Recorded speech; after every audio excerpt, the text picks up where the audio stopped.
Doctor Jitendra, आजकल tobacco खाने का भी बहुत ज्यादा ट्रेंड है। बहुत सारे लोग ये टोबैको खाते हैं। सबको पता है टोबैको से कैंसर होता ही होता है, सबको पता है, छोटे बच्चे से लेकर बड़ों को, ठीक है। पर टोबैको खाने से और क्या क्या नुकसान होता है कैंसर के अलावा?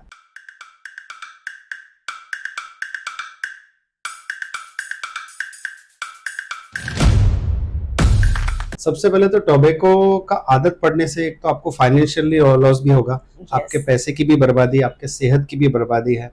दूसरा, कैंसर होना ना होना वो एक अलग चीज है, क्योंकि उसके और 2-3 फैक्टर्स भी होते हैं। एक जेनेटिक फैक्टर भी होता है कि आपके फैमिली हिस्ट्री कैसी है। अगर आपके फैमिली में पिछली हिस्ट्री में कैंसर है किसी को और आप टोबैको खाएंगे तो उसको प्रोडोमिनेंस बढ़ जाएगा, कैंसर होने के चांस बहुत बढ़ जाएंगे। दूसरा, टोबैको खाने से फाइब्रोसिस होता है। फाइब्रोसिस मतलब मुंह का जो चमड़ी है उसका जो इलास्टिसिटी है वो चला जाता है। उसकी वजह से आपका मुंह प्रॉपर खुलेगा नहीं, आप खाना ठीक से चबा भी नहीं पाएंगे, स्वेलो नहीं कर पाओगे, आपका माउथ ओपनिंग रेस्ट्रिक्टेड हो जाएगा। दूसरा, रिकरेंट अल्सरेशन होगा, मतलब आपके मुंह में छाले पड़ने के चांस बहुत बढ़ेंगे, आप गरम नहीं खा पाएंगे, आप थोड़ा भी तला हुआ ज्यादा या ऐसा कुछ भी खाने जाएंगे तो अल्सर्स हो जाएंगे। तीसरा, अल्सर जो होंगे और फाइब्रोस की वजह से वहाँ खून की नलियां मतलब ब्लड वेसल श्रिंक हो जाती है, उसकी वजह से हीलिंग भी बहुत स्लो होता है। अगर एक नॉर्मल पेशेंट को 7 दिन में ट्रीटमेंट में अच्छा हो रहा है तो टोबैको च्यूअर्स को उसी चीज को अच्छा होने में 1 महीना भी लगेगा। इम्यूनिटी डाउन हो जाती है, इम्यूनिटी डाउन होगा, आपका ब्लड फ्लो कम होगा। तो टोबैको की जो हैबिट होती है, तो एज ए ईएनटी में वो हैबिट को हम उसको लैप कर सकते हैं, छुड़वा सकते हैं? हाँ, is it possible? It is possible. सबसे पहले तो पेशेंट का गुडविल चाहिए, विल पावर चाहिए। अगर वो खुद छोड़ना चाहे तभी हो नहीं मुझे टोबैको छोड़ना है तो there are lot of option.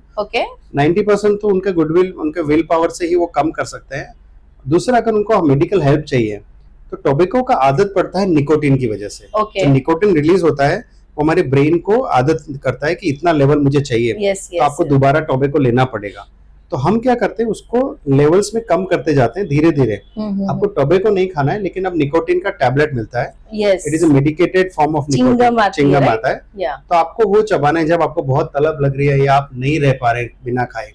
तो आप ये लेने से क्या होगा कि आपको इसमें 4 मिलीग्राम आता है, मतलब बहुत ही कम क्वांटिटी। लेकिन ब्रेन को मैसेज मिल जाएगा कि भाई हमने टोबैको खाया है, तो आपको वो तलब कम हो जाएगी और ऐसे कर करके आप इसमें से बाहर आ सकते हैं। तो वो जो आप बोले टोबैको 1 मिलीग्राम जितना आता है, तो वो खाने से फिर कोई नुकसान नहीं होगा? नहीं, कि वो ब्रेन को सेटिस्फाइड करने के लिए होता है? कुछ लेवल, कुछ दिनों के लिए ही आपको लेना है। उसका वैसे तो उसका आदत नहीं पड़ेगा क्योंकि बहुत ही कम डोज है। नॉर्मल अगर आप टोबैको जो ये लोग खाते हैं मुंह में, it is nearly 100 milligram of nicotine, और हम जो दे रहे हैं इट इज ओनली 4 मिलीग्राम। तो इट इज वेरी लेस, मतलब 0.4% है, समझिए आप। तो उसकी वजह से ब्रेन को आदत नहीं पड़ेगा, लेकिन जो निकोटीन का आदत पड़ गया है, जो ब्लड लेवल चाहिए, एटलीस्ट वो थोड़ा मेंटेन होने से पेशेंट्स को अवेयरनेस आएगा कि मुझे दोबारा नहीं खाना है। Okay, thank you very much sir, आपने बहुत ही बढ़िया इंफॉर्मेशन दी।